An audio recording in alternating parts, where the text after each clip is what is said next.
Y'all remember that girl, Kenneka Jenkins, who went to the hotel party with her friends and the next morning they found her dead in the freezer? And y'all remember how everybody speculated that it was her friends that set her up and put her in the freezer? Mm-mm. And this happened in 2017, so this was like 7, 8 years ago, and the police are just now releasing what really happened. So there's a paper of the witness explaining what happened. Y'all know when the police investigate them, they document all that shit. Now, the paper didn't give us the name of the witness, it was covered up, but it did give us the name of the man who unalived Kenneka, and his name was Macho. I think that's how you pronounce it. So at the Crown Plaza Hotel where all this took place, there was a midnight security guard named Macho.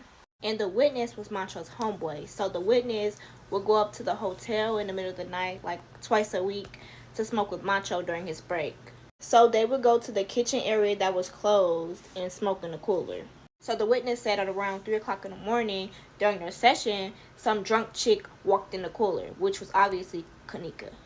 And the witness said Kenneka walked up to Macho, recognizing him, saying, "What you doing here, Macho?" You know, just being your average drunk person. And Macho was like, "Oh, what you doing here?" And Kenneka was like falling to the side. She was talking with her eyes closed. And she had said, "These bitches taking too long with my shit. I need some fresh air," which is why she went into the cooler. And she told Macho she feels funny, and Macho said, "I can make you feel better," and started grabbing her by her waist, taking her pants off. And you know, Kenneka is drunk, so she ain't got a clue in the world what's going on.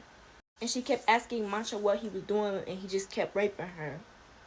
And you know, she was drunk, so she didn't really have any energy, so she couldn't like resist. Like, you know, she was just limping. And Macho wanted to go again, and he started like doing crazy shit, like biting Kenneka. And she finally got some energy and smacked him. So Macho got so mad that Kenneka smacked him, he like slammed her on her face, and she started bleeding.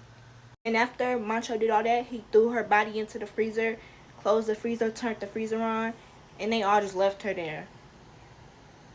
And that's sad as fuck, because this whole time we thought it was her friends. It wasn't even her friends that did that. But her friends should have checked on her. A real friend would have went and checked on her. So regardless, her friends are still wrong, and her friends still play a huge role in why she died, because they weren't checking on her. They wasn't, "Kenneka, where you going?"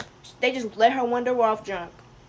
And whenever you see a drunk girl, regardless if it's your friend or not, you never let her walk away by herself, ever. And this is why.